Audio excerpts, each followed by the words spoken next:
Je vous le dis en vérité, là Jésus s'adresse à ses disciples, attention. Il ne s'adresse pas à n'importe qui, hein. Il ne s'adresse pas à la foule, il s'adresse aux disciples. Aux disciples qui prenaient de manière intime pour leur expliquer les paraboles, du royaume, dans les détails. Et il va dire à ses disciples que s'ils ne se convertissent pas, et s'ils ne deviennent pas comme les petits enfants, ils n'entreront pas dans le royaume des cieux. C'est fort ça quand même. Jésus. Les disciples marchaient avec Jésus-Christ.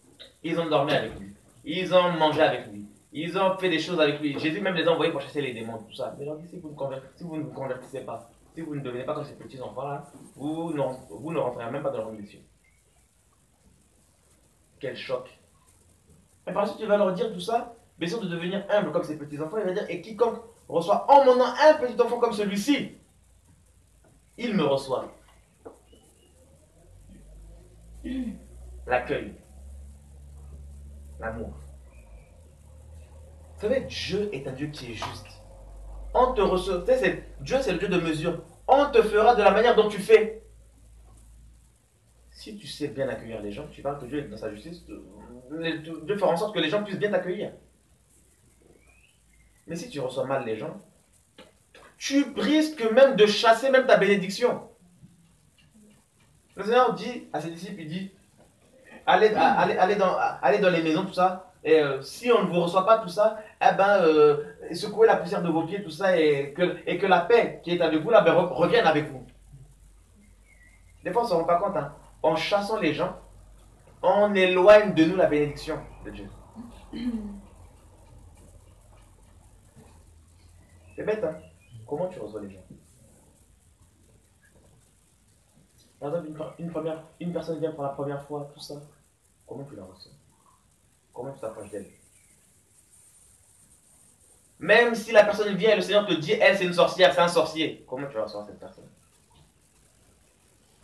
Parce que peut-être qu'au travers de ton accueil, la personne va rencontrer l'amour de Dieu. Parce que peut-être que la personne, elle est fermée, elle a le cœur fermé, et ce cœur fermé empêche la personne de recevoir la lumière de Dieu.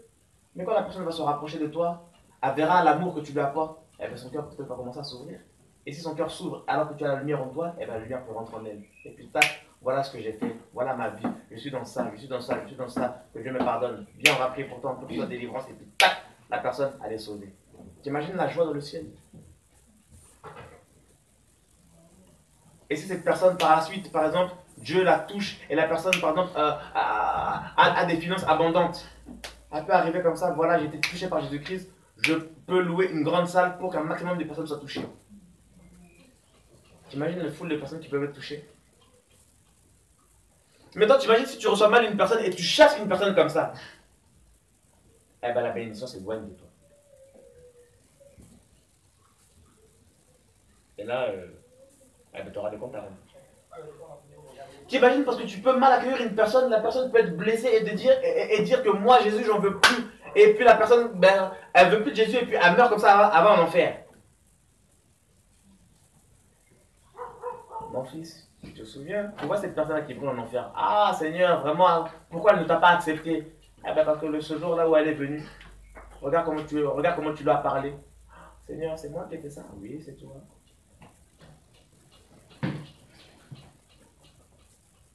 L'accueil. Comment reçois-tu les gens?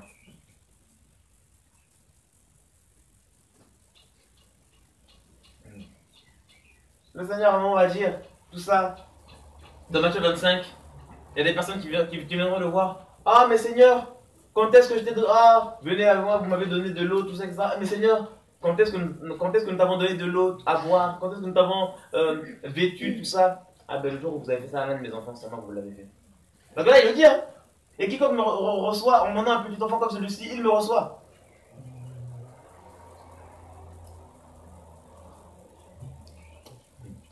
Des fois, on ne se rend pas compte. Hein. Il y a des. Tu sais, je vais vous dire un truc. Je vais vous confier un secret. C'est même pas. Vous savez, il y a des portes dans ta vie qui s'ouvriront à cause de la manière comment tu disais, à cause de ce que tu vas, à cause des actes que tu vas poser dans la vie des frères et sœurs.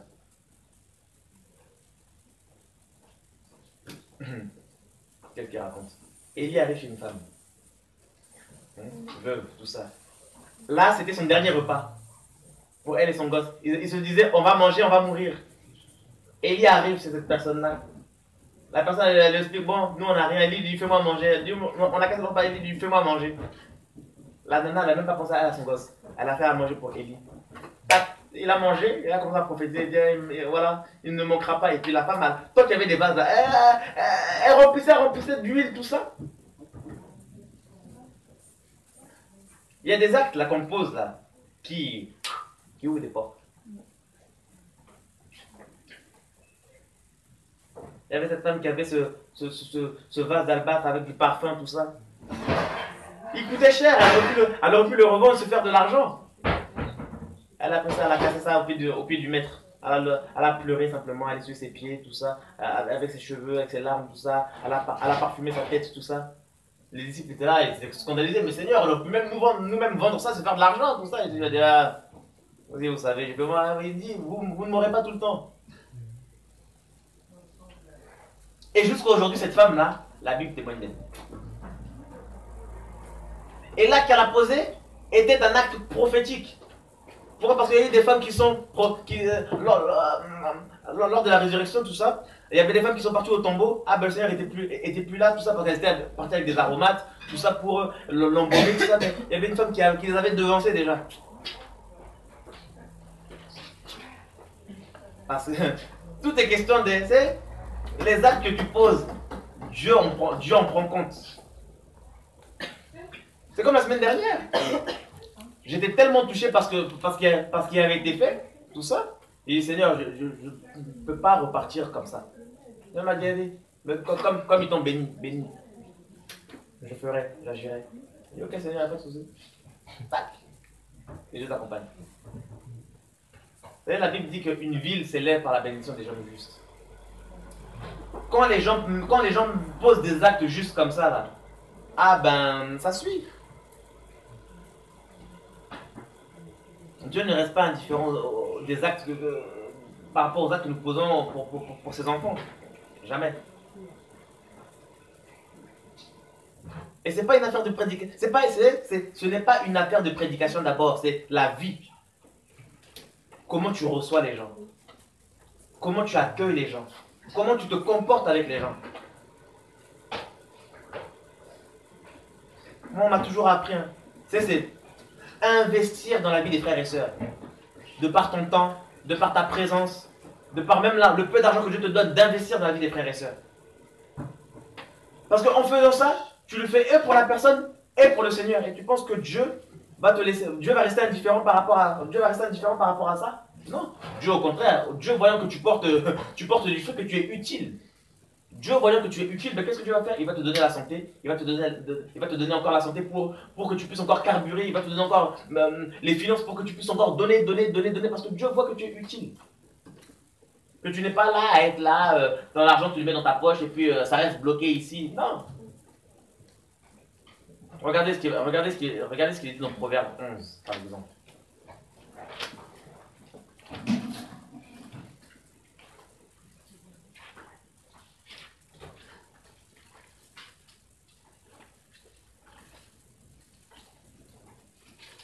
Proverbe 11, verset 24, il dit, tel qui répond sera augmenté davantage. Et tel qui épargne outre mesure n'aura que de la disette. Donc le secret de la vraie bénédiction, c'est quoi? C'est de donner. Car Dieu a tant aimé les hommes, il a donné. Il faut savoir donner. Donner de son temps.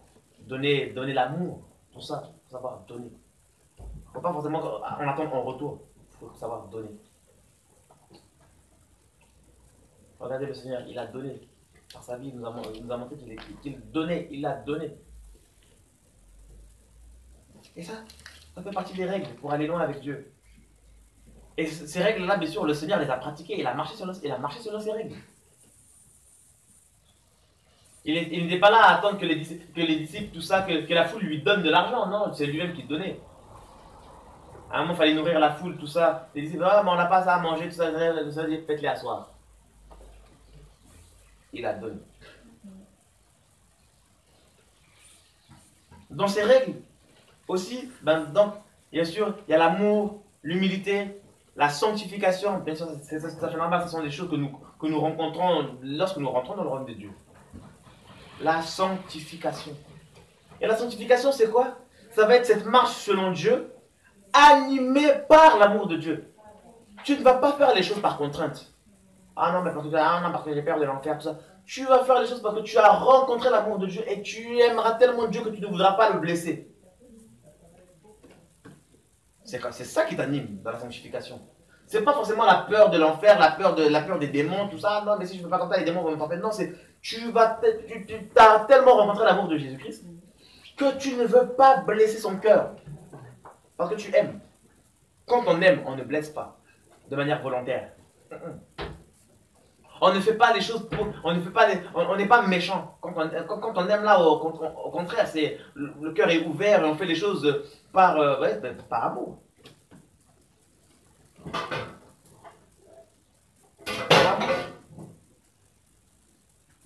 Dans les règles là, avec Dieu, on a ce que l'on appelle, ce l'on appelle la reconnaissance. Paul dans Colossiens 3 va dire soyez reconnaissants. La reconnaissance c'est important. Quelqu'un qui te fait du bien, hein, apprends aussi à lui faire du bien.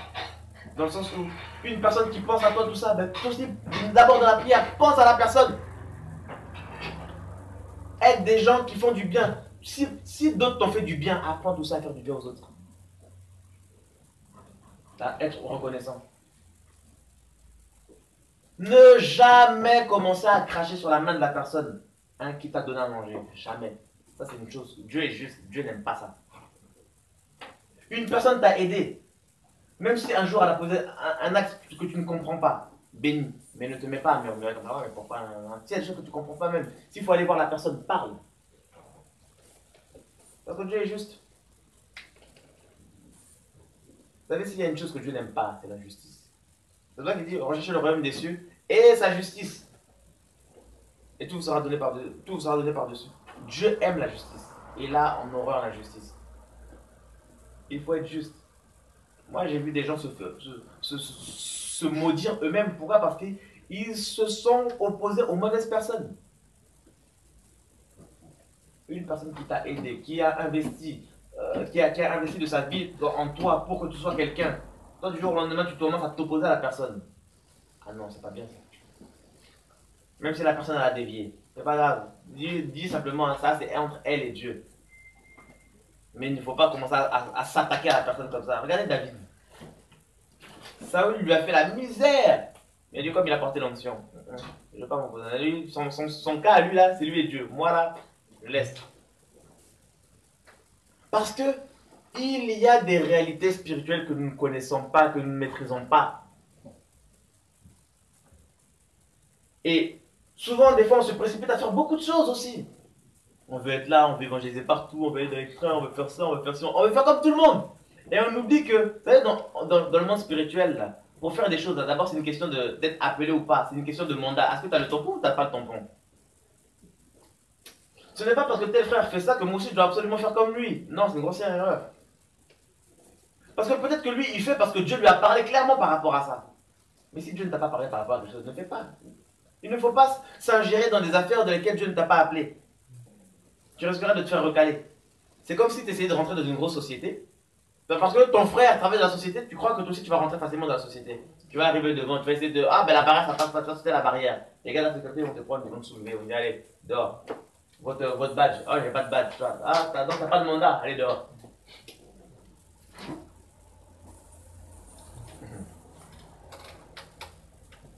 Parce qu'il y a des règles. Vous savez, c'est le monde spirituel il y a comme des hiérarchies. Et on ne peut pas commencer à on ne peut pas être les sauveurs du monde. Vous imaginez un moment où Paul a voulu aller quelque part, c'est carrément Satan qui l'a empêché d'aller quelque part. Dieu aurait pu dire Satan, casse-toi, laisse mon serviteur passer. Mais non, ça ne se passe pas comme ça. Ça ne se passe pas comme ça. À un moment, il y a 7 fils d'un sacrificateur parce que, vous savez, la Bible nous dit qu'au nom de Jésus-Christ, tout genou fléchit. C'est écrit. Hein? Donc ça veut dire que normalement, lorsqu'on dit au nom de Jésus, les démons doivent automatiquement fléchir les genoux. Pourtant, des fois, on peut dire au nom de Jésus et ça ne part pas. Dans la Bible, il y a les 7 fils de Séva là qui ont pris au nom de Jésus. C'était au nom de Jésus hein, quand même, ils étaient censés. Certainement sincère. Le démon n'est pas parti. Bien au contraire, les démons a commencé à en poser quelques-uns, et puis il y en a, ils sont partis tout nus. Pourquoi? Parce qu'il y a des règles. Il ne s'était pas conformé à certaines règles. Le nom de Jésus, c'est bien, mais si tu ne te soumets pas aux règles, comment tu veux expérimenter la puissance qu'il y a dans le nom de Jésus-Christ? Le nom de Jésus-Christ, c'est pas comme un gris-gris. C'est pas comme un gris-gris. Le nom de Jésus-Christ, c'est d'abord une vie. C'est ça la règle. C'est d'abord une vie, le nom de Jésus-Christ. Alors, Dieu est un Dieu qui est juste. Croyez-moi. Et un conseil, il ne faut jamais, avec Dieu, ne faites jamais les choses pour nuire aux gens. Jamais. Même si une personne fait mal, ne répondez pas le mal par le mal. Ce serait tomber dans les pièges du diable bêtement pour rien. Ce serait laisser le diable avoir l'accès sur votre vie. Au contraire, le mal, il faut le surmonter, comme la Bible dit dans Romains 12, Romains 13, il faut le surmonter par le bien. Parce que vous croiserez dans la vie chrétienne des hommes, des femmes méchants, méchantes aussi. Des gens qui vont, de manière volontaire, consciente, tout ça, vous faire du mal, en pleine face comme ça, vous faire du mal. Il ne faut jamais répondre par le mal.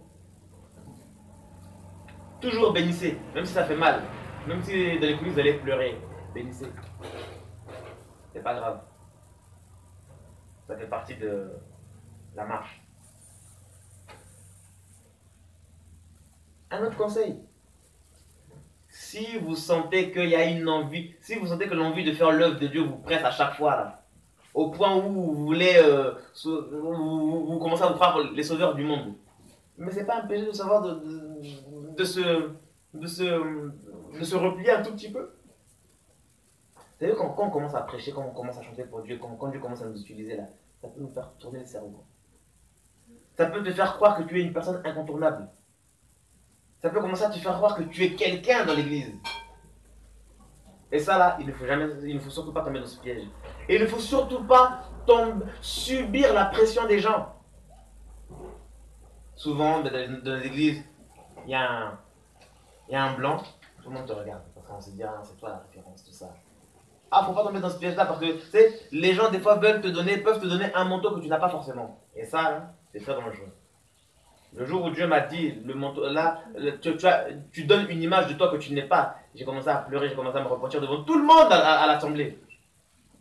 Je dis aux gens, arrêtez de croire que je suis Jésus, arrêtez de croire que je suis plus que vous, tout ça. Moi aussi j'ai mes galères, moi aussi j'ai mes combats, moi aussi j'ai des pensées impures. Moi aussi, tout ça, je suis attaqué par la sirène des autres, tout ça. Moi aussi, des fois, ça m'arrive où je pète les plombs. Je vais arrêter de croire que je suis particulier, que je suis spécial, c'est faux. Parce que des fois, à cause de notre comportement, des fois, on peut empêcher les gens d'accéder à l'évangile. Les gens, ils arrivent. Nous, on est tellement spirituels. Les gens se disent, ah, d'accord, c'est ça Jésus. Et puis, surtout le témoignage. On témoigne toujours des choses positives, jamais des négatives. Toujours, ouais, j'ai fait ça. Oh, je suis parti là-bas, j'ai évangélisé. Il y a eu 4 personnes qui sont converties. Oh, j'ai baptisé tant, j'ai baptisé tant. Mais jamais on donne des témoignages. Ah, vraiment, un jour, j'ai fait ça. Ah, je suis tombé sur A. Ah, ben, je suis tombé à ce moment-là. Et on donne l'impression toujours qu'on est des anges. Et quand les gens voient ça, ils disent, oh, j'ai jeûné, tout ça. J'ai jeûné pendant 3 jours à sec. Dieu m'a visité, tout ça aussi. Et les gens sont là, des fois. Ah, d'accord. Ah, c'est donc ça la vie chrétienne. Eux, voici un jour à sec, 2 jours à sec, ils vont caler, ils vont dire, ah ben c'est bon, je peux pas être chrétien comme lui. Et ils tac, découragement. Croyez-moi, il y a beaucoup de personnes qui ont voulu rencontrer Jésus-Christ, mais qui n'ont pas pu le rencontrer à cause des chrétiens. Les chrétiens sont devenus des voiles. Ils ont empêché les gens d'accéder à la vérité, à cause de leur hypocrisie, à cause des apparences. Et il ne faut surtout pas tomber dans ce piège. Il faut dire aux gens la vérité. Quand ça va, on dit ça va. Quand ça va pas, ça va dire aux gens ça va pas. Moi, quand je craque, je dis aux gens, les gars, je craque. Quand je pète les plombs, je dis, je pète les plombs. Quand ça va pas, quand je dis, quand j'ai marre au niveau de mes pensées, là, c'est chaud, je dis, les gars, j'en ai marre. Les frères avec qui je suis là, ils me connaissent. Hein. Ah, ils me connaissent. Depuis que j'ai plus de voiture, là, je vois tout ce qui se passe dans les transports. Je me dis, mais c'est impressionnant. Je vois des couleurs, des assortissements de peau, de blanc, de chocolat, des métissages compliqués. compliqués, des filles compliquées, des pantalons compliqués, des trucs compliqués, des pantalons sans soin. Je dis, ah! Je dis, Jésus, c'est quoi? Je vous savez comment j'invoque Dieu quand je prends les transports. Hein. Un homme de Dieu, une femme de Dieu pour aller loin doit connaître ses faiblesses. Parce que si tu connais tes faiblesses, eh ben, voilà, en fait, il ne faut pas se voiler la face face à ses... Il ne faut jamais se voiler la face face à ses faiblesses. Et donc, non, moi je suis un homme de Dieu, je gère. Croyez-moi, la chair, on ne la gère pas. Non, mais je peux rester avec ça, non, mais t'inquiète pas, je gère. Eh, tu gères que dalle, hein. Moi, je sais que je peux pas, moi, je pourrais pas rester ne serait-ce que plus de 15 minutes avec des filles avec des décolletés, tout ça. Je fais un plan, ma tête, elle va tourner. Dans le monde, tu étais là, tu étais un tireur à balles réelles. Tu viens à Jésus-Christ, il n'y a pas de problème, il va te changer, etc., etc., mais quand même, faut veiller. Moi, j'ai vu des frères, ils venaient de se convertir, tout ça. Ils aimaient les femmes, mais laisse tomber. Ils venaient de se convertir comme de par hasard. Les seules personnes qui les évangélisent, c'est les sœurs. Je dis, frère, arrête ton cinéma. Tu dragues. Tu as quitté le monde. Il n'y a même pas un an. Tu commences à évangéliser, tu évangélises que tu vas que vers les sœurs. Tu vas pas t'as besoin d'être brisé là, que ton moi là, il n'est pas encore mort, il n'est pas encore crucifié comme il faut. Faut pas se leurrer, hein. Tu sors du monde il y a un an. Hein. Il y a des choses là, c'est en toi encore. La chair là, tu ne vas pas la faire disparaître comme ça. Mais ça va pas ou quoi? La chair, elle est dangereuse. Et la chair s'habitue vite aux choses spirituelles. Tu peux commencer aujourd'hui à dire, je sens la présence de Dieu. Ah ouais, ça va être Dieu. Demain, tu peux commencer à dire, je sens la présence de Dieu, alors qu'au final, c'était pas Dieu. C'était tes émotions. Pourquoi? Parce que tu es rentré dans un délire. La chair, elle rentre dans des délires, des fois, d'elle-même, toute seule. Ce n'est pas parce que tu verses une larme pendant l'adoration, ce n'est pas parce que tu verses une larme que tu es réellement touché par Jésus-Christ. Tu es aussi touché par tes émotions. Il faut savoir connaître la chair. La chair là, elle est terrible. Elle peut te faire sentir des choses qui n'existent pas. La chair. Elle peut te rentrer dans un engrenage. Un jour, j'étais comme ça, lors d'une réunion. J'étais là, tout ça, je commence à poser les mains, les gens commencent à tomber. Je dis, ouh là là, la gloire de Dieu, tout ça. Oh Seigneur, c'est puissant. Le soir, je commence à rentrer chez moi, je fais, oh Seigneur, aujourd'hui, la journée a été puissante. Oh, la soirée a été puissante, Seigneur. Qui t'a dit que j'étais dedans? Je me Seigneur, les gens sont tombés, j'étais pas dedans. Je dis, c'était pas dedans, c'était quoi? C'était qui, Seigneur? La chair! Elle a un pouvoir terrible. Le gars m'a dit, j'étais pas dedans. Je fais, mais Seigneur, les gens sont tombés, j'étais pas dedans. Non, parce que les gens tombent, Dieu est dedans. Et les chamans, alors, ils font comment? Les gens, les hypnotiseurs, là, ils font comment? Ils font tomber les gens, les hypnotiseurs. C'est chaud, hein? Rien, tu sais, les choses de Dieu là, c'est pas un acquis, c'est pas quelque chose de. C'est pas parce que tu vas être là, tu vas t'adorer, c'est pas pour autant qu'ils sont touchés par Jésus-Christ. Tu sais, des fois, on vit tellement des choses compliquées dans nos vies, et quand on chante, on pense à tout ça, ça nous fait pleurer.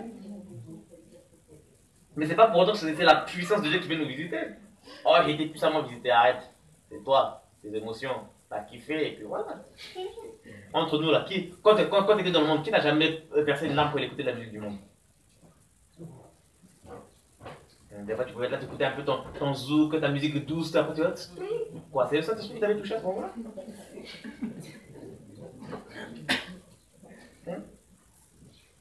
Dans le monde, il fallait voir les concerts de Michael Jackson là, à l'époque.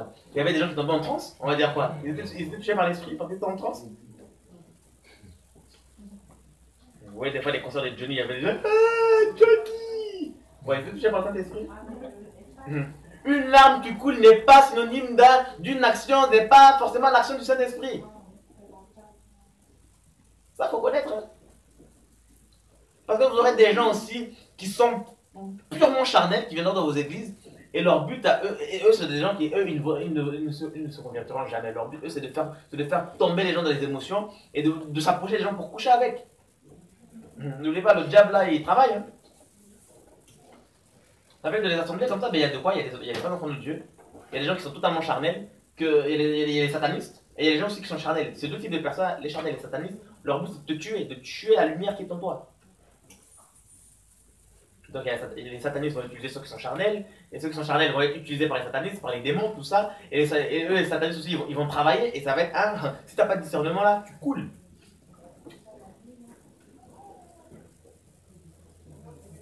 Les règles avec Dieu, il faut les connaître. Comme il le disait là, Paul, il dit d'abord il faut que le laboureur puisse d'abord, avant de recueillir les fruits là, d'abord il faut d'abord semer.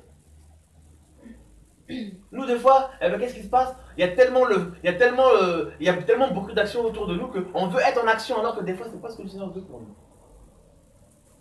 Et des fois on s'en rend pas compte, on devient comme des Marthes et on croit être Marie alors on est Marthe. Je vais faire ci, je vais faire ça, je connais beaucoup de jeunes qui sont à côté de la plaque. Pourquoi? Parce que les gens n'ont pas les bons principes, parce que les gens n'ont pas forcément eu les bons modèles. Leur modèle, ça a été quoi? Ah non, on va aller évangéliser, on va aller prêcher là-bas, on va aller là-bas, on va aller là-bas, on va aller là-bas, on va aller là-bas. C'est bien, mais concrètement d'aller là-bas, ça bâtit quoi dans ta vie?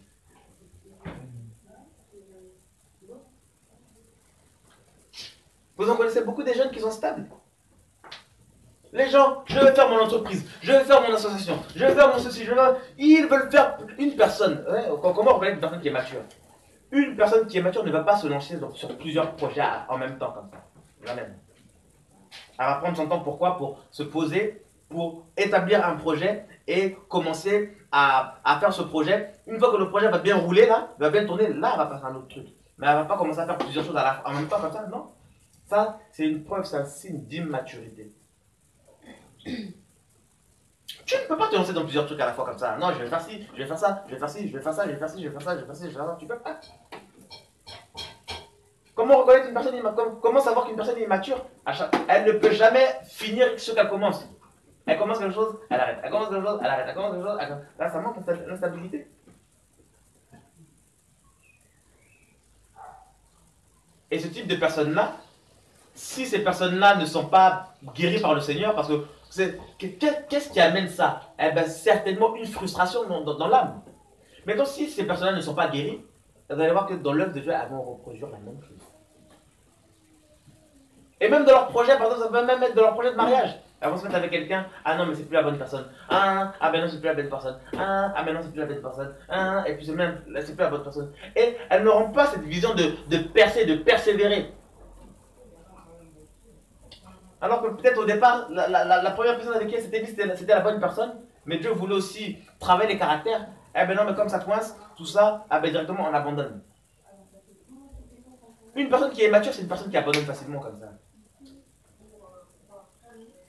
Avec Dieu, il ne faut pas qu'on soit de ceux qui abandonnent facilement. Regardez, il y a 6 ans en arrière, je voulais travailler dans une société, une grande société. Et j'ai dit au Seigneur, moi, je vais travailler dedans. Le Seigneur m'a dit, ok, tu travailleras dedans. Je dis, ok. Quelques temps après, le Seigneur m'ouvre les portes du travail. Je rentre, pas dans la société, mais je rentre dans une des sociétés de ce grand groupe. Là. Et moi, je me suis dit quoi? Je me suis dit, bon, comme c'est le groupe, certainement que le Seigneur veut que je sois là. Bonjour. Bonjour. Salut, Jonathan. Ah ouais, merci. Je me suis dit, certainement, je me veux dedans. Parce que c'est le groupe, tout ça, et moi je voulais être dedans. Et vous savez, quand Dieu traite une alliance avec quelqu'un, il fait les choses de manière parfaite. Dieu ne fait pas du approximatif. Dieu est parfait. J'ai dit au Seigneur, je vais rentrer dans cette boîte-là. Il m'a dit, ok pour cette boîte-là. Moi je me dis, bon, on va peut-être le groupe. Alors, j'ai eu l'occasion à plusieurs reprises d'avoir certaines embauches, mais à chaque fois ça coulait. Je ne comprenais pas. Je me disais, mais Seigneur, j'ai la poisse, tout ça, etc. Mais j'étais toujours confiant. Et les années sont passées, jusqu'à maintenant la société en question, 5 ans après, 5 ans et demi, après tout ça, paf, ils me disent, bon, on ne peut plus te renouveler, éjecte, on va te rappeler. J'étais mal. J'ai dit, bon Seigneur, c'est pas grave, moi je pars en vacances et puis le reste, je m'en fous. Bon, comme j'ai un bon CV, forcément le boulot, il viendra. Je mets mon CV en ligne, j'ai eu des appels, à chaque fois on m'appelait, on me fatiguait encore. Je dis non, moi je veux pas, il y a un truc. Et maintenant, la société où j'avais dit au Seigneur, moi je la veux, tout ça, c'est eux-mêmes qui m'ont appelé. Alors que j'avais déjà eu, même là-bas, j'étais déjà parti, ils m'avaient recalé. C'est eux-mêmes qui m'ont appelé. Ils m'ont pris en intérim, tout ça. Et ce n'est qu'aujourd'hui, maintenant, là, qui m'ont pris dans en CDI. 6 ans après. En même temps, je place quand même, j'ai un CDI. Je place. Mais c'est toi qui as dit Amen? Ok, que Dieu te bénisse. Victoire, tu travailles? Moi? Tu travailles? Oui. Tu fais quoi comme travail? Dans l'immobilier. D'accord. Et ça va, ça marche bien pour toi? Pour l'instant, ouais. Jésus est là. Jésus est là, mais t'es quoi? T'es indépendante? T'es quoi? Non, je suis assistante agent à immobilier. D'accord. Je n'ai pas encore validé mon DCS. D'accord. Sinon, avant, je travaillais chez Peugeot. D'accord. Ok. Ok. D'accord. Ok. C'est bien ça. Ok. Et t'aimerais bien monter au travail, tout ça? T'aimerais bien être plus. Qu'est-ce que tu veux faire pour plus tard? Soit avoir mon entreprise. Avoir ton entreprise? Être gestionnaire. D'accord. C'est un poste au-dessus, ça? C'est un poste. Ouais. Ok. Ben, je prophétise dans ta vie que tu l'auras. Amen. Je te bénis, hein, parce que à cause du Amen que tu as dit, ça me fait. Vous allez voir, avant de témoigner, hein, moi je. Tac, on reste. Regardez. Jésus passe quelque part. Il y avait une femme qui était malade. Elle avait une peur de sang, etc. La nana s'est pas posé de questions de comment, du pourquoi, etc. Elle a dit, si seulement je saisis le point de sa robe, tout ça, je serais guéri. Moi, tac, elle saisit le point de sa robe, Jésus s'arrête. Oh, quelqu'un m'a touché. Les gens disent, mais oh, je dis, c'est pas vrai, Jésus, elle t'abuse. Tout ce monde-là qui te colle, ça te dit quelqu'un m'a touché, non, il y a une force qui est sortie de moi. Et souvent, on ne se rend pas compte. Hein. On peut être là dans des réunions comme ça. Hein? On parle, on partage, tout ça. Et comme vous savez, hein, c'est souvent l'onction. L'onction, à partir du moment que tu es enfant de Dieu, elle est toujours sur toi. Elle est sur toi. On est porteur d'onction. Donc, des fois, le Seigneur peut nous pousser à prophétiser comme ça, à déclarer des paroles comme ça. Et tu ne sais pas que ton Amen là ton Amen là peut changer ta vie. Il faut être dans l'esprit. Il faut savoir saisir les choses dans l'esprit. Par la foi. Moi, comme je disais hier à Loïc, tout ça, c'est combien de fois tout ça, l'apôtre faisait des séminaires, tout ça, je bénis mes enfants dans la foi, tout ça, l'onction va vous accompagner, tout ça. Moi, jamais. Des fois, il pouvait prier pour lui à côté de moi, il pouvait prier pour lui derrière, il pouvait prier pour tout le monde sauf moi. Je disais, Dieu m'a abandonné ou quoi? C'est comment le délire? Mais à chaque fois qu'il déclarait des paroles comme ça, je disais, Seigneur, par la foi, je saisis. Je n'ai pas besoin forcément d'une imposition des mains, tout ça, je fais par la foi, parce que de toute façon, Dieu est esprit. Je saisis, Seigneur, comme tu passes comme ça, comme ta parole passe, parce que je dis, c'est la parole, comme ta parole passe comme ça, je la saisis.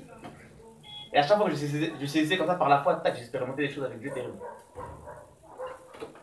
Et pour ça, il faut saisir. Bref, donc je disais, et ce n'est que 6 ans après que tac, on m'a pris en CDI. Je dis, ah Seigneur. Et c'est dernièrement, le Seigneur m'avait rappelé, il a dit, quand je dis quelque chose, je le fais. C'est pour ça que, comme je disais, il ne faut pas être de ceux qui abandonnent comme ça aussi facilement, tout ça, parce qu'il y a une petite épreuve, tout ça. Dieu n'est pas surpris par le temps. C'est nous, le temps, ça nous fait trembler. Pourquoi? Parce que l'homme sait que derrière, il y a la mort qui arrive et il y a l'éternité. L'homme le sait. Et que les choses changent, tout ça. C'est nous, on est surpris par le temps, mais Dieu n'est même pas choqué par le temps. Donc, il ne faut jamais, il ne faut pas abandonner. 6 ans après, là, je me dis, Seigneur, en tout cas, je sais que tu es un Dieu fidèle. Tu as validé et tu as accompli ce que tu m'as dit. Dieu, là, il ne ment pas. Ça, il faut lui faire confiance. C'est ça la foi. La foi, c'est quoi? C'est une confiance aveugle en Dieu. Dieu t'a dit, Seigneur, quelles que soient les choses, quelles que soient ce que les gens peuvent dire, tout ça, voilà, Seigneur, je m'en fous. Tu m'as dit, ça se fera. C'est tout. Moi, je ne cherche pas loin avec Dieu. Et Seigneur, quand tu me dis quelque chose, on peut monter, on peut descendre, les gens peuvent monter, peuvent descendre, tout ça. Et Dieu m'a dit quelque chose, ça se fera. J'arrive quelque part, je me dis, il y aura un réveil. Je peux monter, on peut descendre, je peux me mettre tout seul, tout ça, je dis, c'est pas grave, ça se fera. Parce que tu es fidèle. Alors, les principes. Il y en a plein, donc on a vu l'humilité, l'amour, tout ça, la reconnaissance, tout ça. J'insiste à savoir accueillir les gens, c'est important ça. On ne s'en rend pas compte des fois là. Il y a même des anges que je peux accueillir comme ça, hein. La Bible le dit.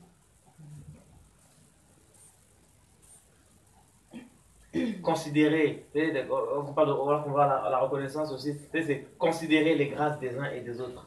C'est important. Encourager les uns et les autres, c'est important.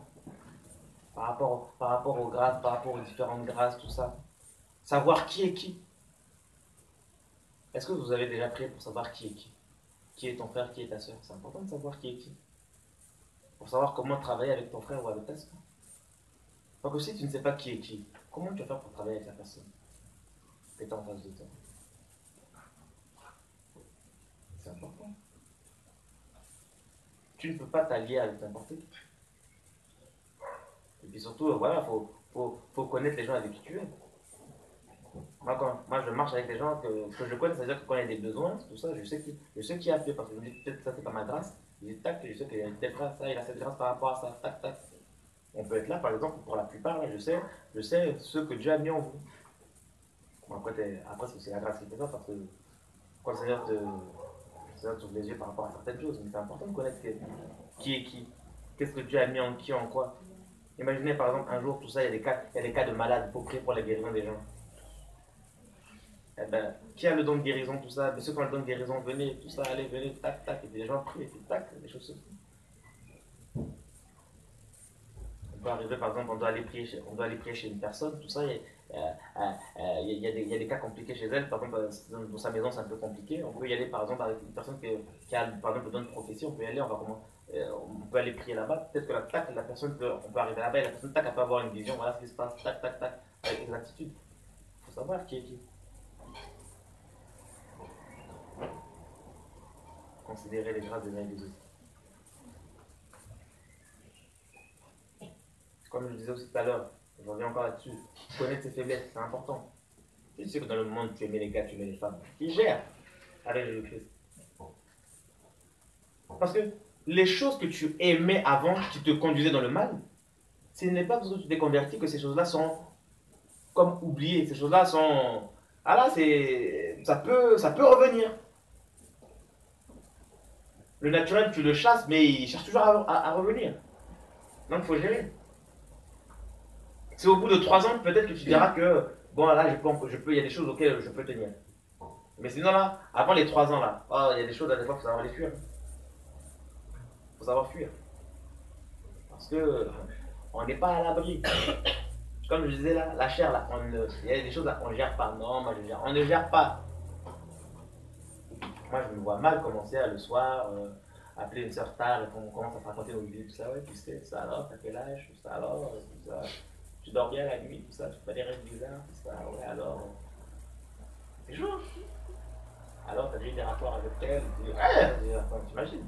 Si un frère un jour vous appelle, une soeur, vous dit, ah, tu as déjà eu tout ça, faut m'appeler très vite. Même si c'est tard, là, je vais répondre pour ce coup-là, parce que là. Ben, vous verrez. Moi, je sais, hein. À Amiens, là, il y en a. Et tu les laisses 6 mois comme ça, là, à ne rien faire, à ne rien dire, à ne pas les surveiller, ils vont commencer à pointer les soeurs. Je sais. J'ai l'œil. Comme j'ai souvent l'habitude de dire, ce n'est pas parce que je ne dis rien que je ne vois pas. Mais bon, c'est pas grave, ça c'est rien. Jésus-Christ c'est Seigneur, mais voilà, faut du discernement. Ça permet une question. Tu vois, on doit donner de l'amour à son prochain, etc. Et la dernière fois, il y a un jeune homme que je connais pas dans le bus, il est venu me parler. Mais il me parlait, mais je le regardais pas en fait. En gros, j'avais envie de lui dire bouge, tu vois. Mais est-ce que c'est mal si je répondais pas gentiment en fait? Bon, en fait, le truc c'est que on ne sait pas ce qu'une conversation peut susciter. Tu vois ce que je veux dire? Peut-être que regarde. Comment le discernement vient de plusieurs manières. Le discernement vient par la parole de Dieu. Il vient parce que Dieu peut t'éclairer comme ça au niveau de ton esprit. Le discernement aussi vient par rapport à ce que tu vas écouter des gens, parce que c'est du cœur de l'homme que la bouche parle. C'est du dedans que la bouche parle. C'est-à-dire que plus tu vas écouter les gens, et plus tu sauras de quelle espèce sont ces personnes-là. Maintenant, peut-être que la personne va commencer à parler avec toi, tac, le Seigneur va te faire capter des choses, et tu vas lui donner des réponses qui peut-être pourraient l'amener à la conversion, on ne sait pas. Tu vois? Donc, c'est vrai que des fois, on peut avoir un sentiment où on rembarre les gens de manière facile parce que voilà, mais il faut qu'on travaille sur nous-mêmes pour ne serait-ce que écouter les gens. Tu vois, si, à partir du moment que les gens ne nous disent pas des choses sales, des choses bizarres, tout ça, il faut les écouter. Et puis, ça peut être aussi un moyen, comme je dis, de partager la parole avec la personne. Quand même la personne pourrait bien te draguer, si la personne ne fait pas les choses de manière sale, tu peux l'écouter et puis lui injecter un petit Jésus-Christ de la dent gauche et puis voilà. Certainement ça lui fera du bien. Ouais, tout ça, je dis pas qu'on puisse se revoir un jour, bah écoute, si tu veux, je peux t'inviter dans une maison, hein. Ah oui, une maison, tout ça, ouais. Dimanche 14h. Et là, ce jour-là, le gars, il vient, tout ça, il y a qui? Il y a Terence quand on me donne son témoignage. Moi, j'étais ça. Repentez-vous, le gars, là. Mais je le connais, lui. Là. Tu vois combien de fois j'ai le après, est-ce que tu as accepté? Je dis, ouais, je vais accepter, allez, Terence, pour les pas, délivrance. Ouais, c'est réglé. On sait pas. On sait pas. Moi, personnellement, si une fille dans la rue vient me draguer, je vais crier. Je vais essayer de rester une minute, si je vois que c'est trop chaud, je cours. Bon, ça c'est moi, mais ouais, faut écouter les gens. Ça fait pas de mal. Ça fait pas de mal. C'est bon. Et ouais, la vie chrétienne, là, c'est une vie. Tu sais, quand on rentre dans la vie chrétienne, là, il y a comme plein de mystères. Il y a plein de choses que l'on découvre, tout ça, les sorciers, tout ça. On se dit, waouh, mais c'est quoi ce délire, tout ça? On entend les témoignages, on se dit, waouh, tout ça, on commence à flipper, tout ça, alors que non, faut pas avoir peur. Tu sais, je dis souvent aux gens, s'ils n'ont pas pu te bouffer lorsque tu es sorti du ventre de ta mère. Alors que dans chaque famille, il y a au moins une tête compliquée. Il y en a au moins un. Minimum. Chaque famille. Tu peux en être sûr et certain, il y en a au moins un, voilà. S'ils n'ont pas pu te bouffer quand tu es sorti du ventre de ta mère, alors que tu n'avais peut-être pas, tu n'avais pas la connaissance de Jésus-Christ. Tu étais juste innocent. C'est pas maintenant que tu as la connaissance de Jésus-Christ que tu t'accroches avec Jésus-Christ, ils vont te bouffer quand même. Non. Non, moi, des fois quand c'est comme ça, je suis en paix. Je me dis, Seigneur, tant que je suis là, hein, si le Seigneur te confie une œuvre, vous savez, il faut avoir des alliances comme ça avec le Seigneur, tant que je suis là, tant que tu m'as confié une œuvre, Seigneur, tant que je suis là, debout là. Il n'y aura personne qui sera contaminé de sorcellerie, des trucs bizarres, tout ça. Seigneur, je vais veiller pour ouvrir aucune porte dans ma vie et dans la vie des frères et sœurs. Quand Dieu t'établit quelque part là, t'es comme le portier. T'es à la porte, c'est comme si c'est toi qui faisais rentrer les gens, tout ça. Ah mais il faut veiller à ce que tu fais rentrer. Il faut avoir l'œil sur tout le monde. Parce qu'il y a des personnes qui seront faibles. Et vous savez, l'ennemi, quand il arrive quelque part, là, quand il voit les personnes faibles, tout ça, qu'est-ce qu'il fait? Mais il le sait, il les éloigne, tout ça. C'est comme un loup, hein, tu sais, pour attaquer, là, quand il y en a une qui est toute seule, une brebis toute seule, tout ça, c'est là, on lui saute dessus. L'ennemi, il vient quelque part, il isole une personne, il les coulisses, tout ça. Et puis, une fois que la personne est baisée, paf! Elle la détruit d'une manière terrible. Maintenant, si toi, tu ne veilles pas sur toi-même, tu n'as pas le discernement pour voir tout ça, là, ah ben, c'est chaud. C'est chaud. Quand Dieu te confie une œuvre comme ça, il faut, comme je dis, il faut investir de ton temps, il faut investir de tes prières, tout ça. En fait, tes prières, tes paroles, en fait, sont comme une semence. De par l'enseignement que tu donnes, de par ce que tu dis, tout ce que tu dis, la parole, c'est une semence. C'est pour ça qu'un homme de Dieu, une femme de Dieu ne peut pas dire n'importe quoi, ne peut pas, même quand on est entre nous, hein, des fois c'est bien, on peut rigoler, tout ça, mais il y a des limites. Il ne faut pas qu'on soit trop léger dans notre langage. Parce qu'après, qu'est-ce qui se passe? On commence à ne plus se respecter, on commence à avoir la familiarité, tout ça. Et puis le jour où Dieu va vraiment te reprendre au travers d'un frère ou d'une sœur, tu risquerais de négliger la réprimande. Et c'est comme ça que tu peux finir en enfer.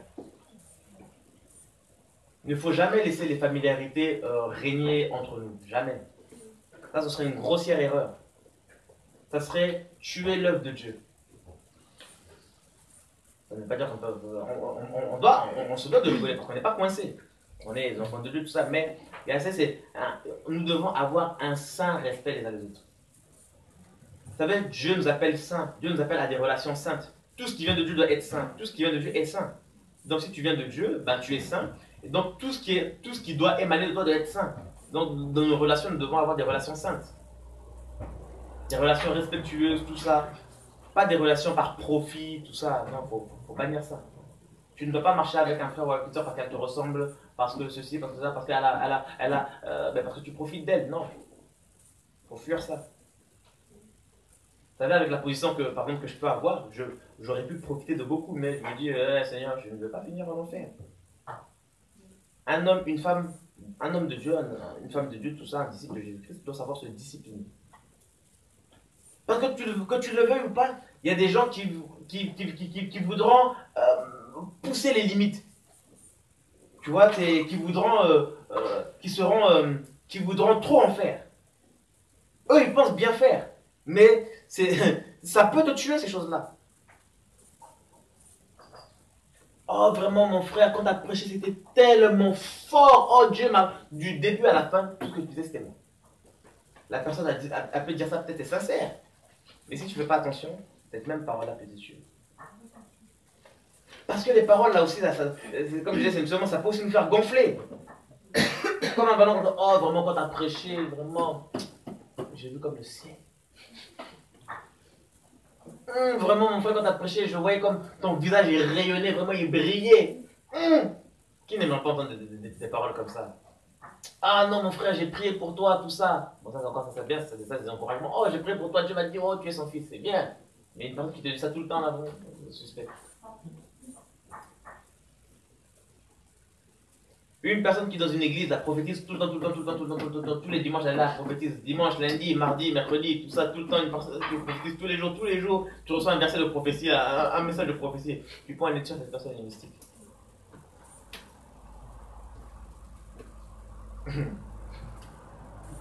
Et je dis ça, j'anticipe. Parce que je sais que demain ça viendra, il y aura des personnes qui viendront vous prophétiser tous les dimanches. Tous les dimanches là, il y a un problème. Non, mais vraiment, Dieu m'a dit ça sur toi. Une personne qui vient, qui te donne tout le temps des prophéties là, faut faire très attention à elle. Parce que, comme je disais, au travers de la prophétie, derrière la prophétie, il y a comme un pouvoir. Hein. C'est-à-dire que, à partir du moment que tu commences à prophétiser sur la personne, trop de prophéties, eh ben, si tu acceptes tout le temps, tout le temps, eh ben, c'est comme si la personne commence à te diriger. Elle commence à avoir de l'emprise sur toi. Et là, maintenant, eh ben, la personne devient ton maître. Et là, c'est compliqué parce que là, c'est un escroc de contrôle en préparation. J'ai eu le cas avec un groupe de personnes, on se dit, ouais, attention à vos prophéties, attention à vos prophéties. Ah, non, non, non. Aujourd'hui, les gens, là, c'est devenu une secte. Tu peux même plus t'approcher d'eux.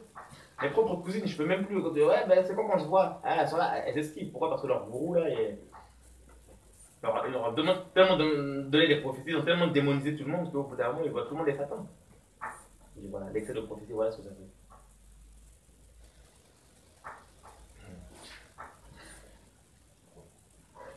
C'est pour ça que Dieu, là, il y a encore plein de trucs. Vous allez voir, à la retraite, là, en juin, on va aborder tout plein de sujets, là, et vous allez voir que on est loin. On est loin. Moi, des fois, je suis là, je regarde, j'observe. Hein, beaucoup, ah, le réveil, Jésus, Seigneur, oh, le réveil, tout ça, oh, on est parti là-bas, on a prêché, oh, il y avait la gloire de Dieu. Et je suis là, et je suis passé par là. Et je sais ce que c'est. Et ça fait que les gens confondent l'onction et l'excitation. Et ça, c'est grave, ça. Même si l'onction nous excite, tu peux pas maintenant faire de ton excitation. Tu ne peux pas. Et en fait, il y a une différence entre l'onction et l'excitation. L'onction nous excite, c'est vrai. Mais tu ne peux pas faire de ton excitation une onction quand même. Et en fait, beaucoup, en fait, maintenant, ils sont arrivés à ce stade-là. Ils sont arrivés au stade de. Ils pensent que leur excitation, c'est de l'onction. Et je dis, non, c'est pas ça. Et il n'y a qu'à voir leur vie. Ils ne portent aucun fruit. Vous savez, les fruits, ce n'est pas de voir les gens tomber, tout ça. Les fruits, c'est quoi? C'est la maturité, la stabilité, tout ça. Tu poses des actes concrets et des actes qui durent. Ce n'est pas des choses éphémères comme ça. Non. Dieu n'est pas pour les choses éphémères. Dieu est pour les choses qui durent. Les choses du monde passeront, mais la parole de Dieu ne passera pas. C'est écrit. Et voilà les chrétiens d'aujourd'hui. plus excité, plus sensationnel qu'autre chose. Et il ne faut surtout pas, surtout nous qui sommes une œuvre nouvelle, hein, il ne faut surtout pas qu'on tombe dans ce piège-là de l'excitation, d'être des chrétiens excités, d'être des chrétiens partout et nulle part à la fois, tout ça. Il faut être posé. Parce que c'est quand on est posé qu'on peut mieux calculer les dépenses, c'est quand on est posé qu'on peut mieux réfléchir, c'est quand on est posé que notre intelligence peut mieux travailler, c'est quand on est posé qu'on a, quand on a un meilleur esprit d'analyse, tout ça, c'est quand on est posé. C'est quand on est posé qu'on fait des bonnes choses. Marthe a été en train de bouger dans tous les sens, mais elle ne pouvait pas forcément bien entendre la parole du Seigneur. Celle qui avait choisi la bonne part, c'était Marie, parce qu'elle était vraiment assise. Donc elle recevait, elle buvait les paroles du Seigneur.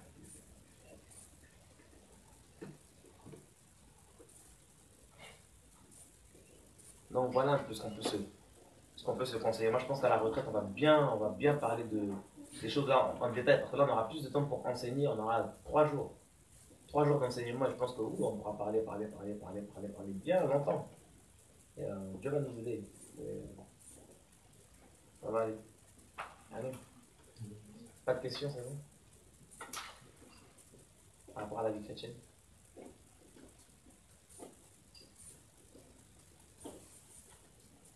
Comment on fait pour reconnaître en fait parce que tu dis que parfois c'est une manifestation du Seigneur, parfois c'est la chair et parfois c'est vraiment le Seigneur. Comment tu fais pour voir ça? Il ne faut pas juger vite. Et dans le sens où il y a des choses que tu vas reconnaître parce du Seigneur, hein, qui vont venir parce qu'elles vont venir de manière spontanée. Ça, c'est dans les premières fois. Quand c'est de manière spontanée, ok. Mais après, quand tu vois que ça t'arrive 1 fois, 2 fois, 3 fois, 4 fois, ne juge plus les choses de la même manière. Dans le sens où, là, ça peut venir de manière spontanée, mais ça peut être aussi ta chair qui t'a. Pourquoi? Parce que la chair s'habitue, tu vois. Quand ce sont des choses nouvelles, ça vient de paroles. Ok, tu vois. Mais après, faut y aller avec plus de. Faut y aller doucement. Comme moi, des fois, ça peut m'arriver, des fois, je suis là, genre, on se regarde, je réfléchis parce que je me dis, Seigneur, j'ai pas envie que ce soit la chair. J'attends vraiment que le Seigneur me confirme par plusieurs signes que c'est lui. Et c'est pas facile. Et c'est vrai que ça à juger là, c'est pas facile. Mais souvent, quand c'est comme ça, des fois, je suis pas à l'aise. Quand je suis pas à l'aise comme ça, il y a comme un truc qui me manque. Je me dis là, il y a un truc que je n'ai pas fait. Et quand j'ai là, comme ça, je prie, Seigneur, éclaire-moi, je prie. On peut être là comme ça, je prie, comme là, tu vois. Je suis là, je sais que mon message est fini. Mais je prie, je dis, Seigneur, le Seigneur m'a parlé de quelque chose avant. Je dis, Seigneur, c'est comment, à quel moment, tout ça. Tu vois, tu pries, tu cherches. C'est important. Un prédicateur, ce n'est pas que celui qui prêche. Il prêche, il a un message, c'est vrai, mais en tout temps, il doit s'attendre à Dieu, à ce que Dieu dit, parce que il faut la parole de Dieu. Tu vois, il faut ce que Dieu dit maintenant. Donc, parce que là, on peut parler des Écritures, c'est écrit. Mais Dieu, c'est aussi un Dieu qui parle. Tu vois, il est la parole. Et quand c'est comme ça, il faut s'attendre, ouais, c'est dire, ben, tac, c'est comment alors? Maintenant, c'est comment? Il peut ne rien avoir, comme il peut aussi, voilà. Donc, il faut vraiment faut vraiment laisser Dieu prendre toute la place. Comme je le dis, dans le service, il y a quoi? Il y a toi qui as reçu la grâce, toi qui as reçu l'onction de Dieu, qui travaille avec l'onction de Dieu, avec les outils. L'onction, c'est comme des outils. Tu travailles aussi avec les outils du Seigneur, mais aussi le côté où Dieu aussi travaille. Tu vois ce que je veux dire? Dieu travaille au travers de toi, de par l'onction qu'il t'a donnée, mais Dieu aussi travaille aussi lui-même. Un exemple. Et à l'époque, dans Exode 40, les prêtres, les sacrificateurs avaient reçu bien sûr l'onction pour faire le service, les sacrifices, toutes ces choses, tout ça. Et tu vois qu'à un moment, dans le même Exode, là, quand la Shekinah de Dieu est descendue, ils ont arrêté de faire le service et ils ont contemplé la gloire de Dieu. Tu vois, et ça nous parle aussi du service avec Dieu. Il y a le service que Dieu te donne, mais il y a aussi le service de l'esprit. Dieu est autonome, il est indépendant, il fait ce qu'il veut. Et donc, je peux être là en train de prêcher, et puis Dieu peut me dire tais-toi. Une fois, ça m'est arrivé pendant une prédication, comme ça. Hein. Tac, hein, tout ça, tac, ça me saisit comme ça, je me dis tais-toi, je me tais. Tac, une fois, me prophétise. Non. À la fin, ça prophétise pas, je reprends l'enseignement. Il faut être sensible à Dieu. Un autre jour comme ça, une femme, tac, elle prophétise. On ne comprenait rien du tout. Le Seigneur me saisit comme ça. Seigneur, au nom de Jésus-Christ, comme c'est un message prophétique, je le sais, je le sens. Seigneur, accorde-nous l'interprétation. tac, la même chose qui a profité, tac, l'interprétation. Et tu vois, ces mouvements-là de l'esprit-là, il faut les saisir. C'est parce que des fois, il y a des choses qui sont là, comme dans l'atmosphère, comme ça. Et aussi, tu es comme un pont. Tu vois, tu es comme un, c'est toi qui fais comme, c'est comme si tu distribuais je peux te, c'est comme si tu distribuais les rôles, tu vois. Et des fois, faut savoir, tu sais, des fois, des gens peuvent donner l'onction comme ça, là. Et ben, c'est comme si tu pouvais répartir les choses comme ça, et puis tac, les choses se passent là, après tac, les choses se passent là, les choses se passent là, après tac, tu reprends le relais. Donc, quand je prêche par exemple comme ça, c'est comme si le Seigneur me donnait un bâton. Donc, le Seigneur me donne une autorité comme ça pour prêcher, parce qu'il la faut. Maintenant, ça fait que une personne qui veut intervenir comme ça, quand il y a une notion d'enseignement comme ça, il faut bien sûr qu'elle ait l'autorité, sinon elle peut se lever, elle peut parler, les gens ne vont pas comprendre, tu vois, les gens ne vont pas forcément saisir et le message, ça va endormir les gens. Une fois ça m'est arrivé, j'arrive comme ça dans un jour de prière comme ça, et après il me dit, ouais, Ahmad, tu peux apporter la parole, tu vois, c'est pas tout ce que je sentais l'onction sur moi comme ça. Il a commencé, il a prêché, Pendant 40 minutes, les gens étaient fatigués, il y avait un papa excusé, il y avait un papa qui était fâché. Les gens, ça irritait les gens, mais les gens étaient dégoûtés. Hein, dès qu'il a fini, parce que le papa, carrément, il a dû le couper, il a arrêté tout ça. Et ok. J'étais là, je suivais. J'ai pris juste après. Et quand j'ai commencé à prêcher comme ça, je sentais les cœurs s'ouvrir comme ça. Et les gens, c'était comme ça. Je sentais l'eau qui rentrait dans les gens carrément. Les gens, c'était comme ça. Et c'était naturel. Et le Seigneur a commencé à se manifester. C'était waouh, c'était impressionnant.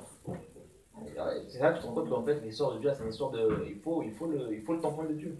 Mais après, il y a aussi le tampon où il y a aussi le côté où Dieu travaille tout seul. Dans une assemblée, tu sais, on nous dit souvent, ouais, les uns et les autres ont fait un cantique, etc. C'est vrai, mais il faut toujours être sensible à Dieu parce que dans le royaume de Dieu, il y a, comme tu dis, il y a des autorités aussi. Moi, par exemple, quand la Pochora était là, moi, vous m'avez entendu une seule fois. Il était tout mignon derrière. Il dit, on se soumet, il n'y a rien ici. Tu vois, parce que tu te dis, il y a un poids qui est là. Tu dis, laisse que tout le monde puisse bénéficier de la grâce. Ça sert à rien de se. Moi, ça m'est déjà arrivé des fois. Moi, quand la Pochora est quelque part, je ne prêche pas. Ça me dirait, je me dis. Parce que je sais que tu vas prêcher, ok, d'accord, ça va encourager les gens. Mais je me dis, Dieu il y a des gens qui ont cette grâce. Et pourquoi c'est comme ça, il faut laisser. Faut laisser. Faut pas chercher à démontrer, à vouloir démontrer, tout ça. Il y a des réalités, des fois c'est compliqué. Hein. Un autre jour. Pour vous dire que des fois, il y a des choses spirituelles, des fois qu'on ne maîtrise pas. Un jour, j'étais parti, j'avais invité un ancien quelque part. Je lui disais quoi? Je lui disais, bah, écoute, toi, comme tu gères là-bas et comme tu habites plus vers ici, tu vas venir avec moi je vais me barrer et toi tu vas gérer l'œuvre là-bas. Il vient à la réunion, tout ça. Et à un moment, je prêchais, comme ça j'étais debout. Et il me dit, ouais, je peux prendre la parole? Je dis, quoi, il n'y a pas de problème. Il fait quoi? Il se lève. Et il prêche, il avait duré. Le Seigneur me dit, assis-toi. Il me dit, mais Seigneur, c'est moi qui. Le Seigneur me dit, assis-toi. Je dis, mais Seigneur, mais pourquoi? Il me dit, regarde, il y a un truc qui cloche. Vous êtes deux à être debout. C'est comme s'il y avait deux autorités, ça fait désordre. Assis-toi. Je me suis assis comme ça. Ça, il faut le connaître. Parce que si tu ne veilles pas, ça peut faire désordre comme ça, et en esprit, les nuits peuvent en profiter pour injecter des trucs dans le cœur des gens, tout ça.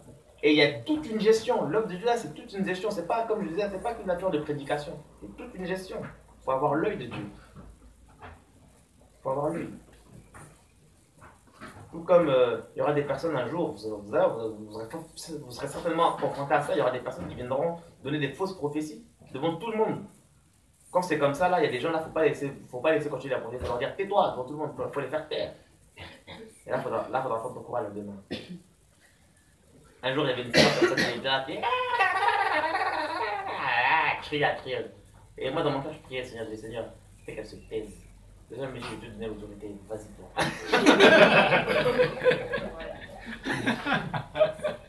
Parce que des fois on se cache derrière Dieu, on se dit non vas-y comme ça moi ni vu ni connu j'aurai pas de problème. J'ai dit je te donne l'autorité, vas-y. J'ai dit ah Seigneur c'est chaud.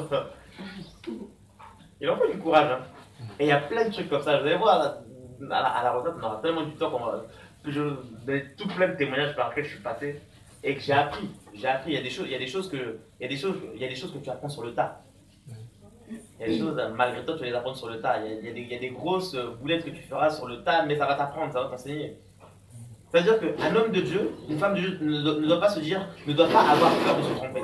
Ne doit pas se dire que non, moi pour servir Dieu, il faut que j'ai telle connaissance, tout ça. Non, il faut savoir, tu sais, Dieu sait que nous sommes faillibles. Donc si toi tu ne veux pas faire l'œuvre de Dieu parce que tu as peur de te tromper, tu as peur de mal faire, avec ne feras jamais l'œuvre de Dieu. T'es pas parfait. Ah mais non, mais j'ai une pensée, mais je sais pas si c'est moi, si c'est ma chair. Ben donne-la. Si c'est la chair, tu le sauras. Si c'est pas la chair, ben tu le sauras aussi. Si c'est l'esprit, tu verras les fruits. Si c'est ta chair, tu verras. Et puis demain, tu te disciplineras mieux. Tu sauras que tu géreras mieux. Combien de fois j'ai donné des choses charnelles? T'imagines? Tu pries pour tout le monde, il reste une personne. Le Seigneur ne te dit pas de prier pour elle. Mais toi, tu la vois, tu n'as pas prié pour elle, tu sens la pression. Elle te regarde, elle te dit prie pour moi. Et il y a la pression des autres aussi. Ouais, mais il faut que tu pries pour elle. Tu as prié pour tout le monde, tu n'as pas prié pour elle. Et tu vas, oh voilà, le Seigneur dit, mais tu sens qu'au toi, il y a comme un but. Tu dis, waouh, c'est chaud, hein? Tu peux facilement devenir faux prophète à cause de la pression des gens. Un jour, je commence, je me pose à prophétiser sur une personne. Je connaissais le caractère de la personne. Je savais que la personne, des fois, elle avait un caractère terrible. Je commence à lui donner des paroles, tout ça. J'ai voulu rajouter quelque chose pour que je connaisse son caractère. J'ai senti la pression. En gros, c'est ne sais même pas. Je dis, ok. Parce que il y a trop d'informations. Des fois, même le Seigneur peut t'emmener à prophétiser vers des gens que tu connais très bien. Une personne, tu sais qu'elle a un caractère mais terrible, elle te dit oui, ouais, ma fille, je te connais tout ça, je sais que tu m'aimes, tout ça. Tu dis, mais Seigneur, je peux dire ça quand même, je la connais quand même, je la connais quand même, Seigneur. Avec son comportement là, Seigneur. Ah ouais, je te bénirai ma fille, tout ça. Seigneur, avec son comportement, tu vas la bénir. Là, tu fais quoi? C'est chaud. Si t'es pas bien concentré, là, tu peux commencer à dire, ouais, ben. je te bénirai ma fille, mais change de comportement quand même. Alors que c'est pas ce que et là, t'as tout cassé. Donc, ça se trouve, c'est pas ce que la personne attendait. Ça se trouve, Dieu voulait répondre à une question dans son cœur et toi, tu plombes tout. Et là, le Seigneur va te ramasser après, c'est sûr. Et il y a tout ça. Et quand j'ai commencé à prophétiser, c'était chaud. Hein. Des fois, il y a des choses que tu ne connais pas, tu ne comprends pas. Tu dis, ouais, mais ça, est-ce que c'est moi? Est-ce que c'est pas moi? Est-ce que c'est ci? Est-ce que c'est ça? Tu t'approches devant une personne, tu lui dis, oh, ma fille. C'est bizarre, ma fille. Tu cherches, c'est chaud.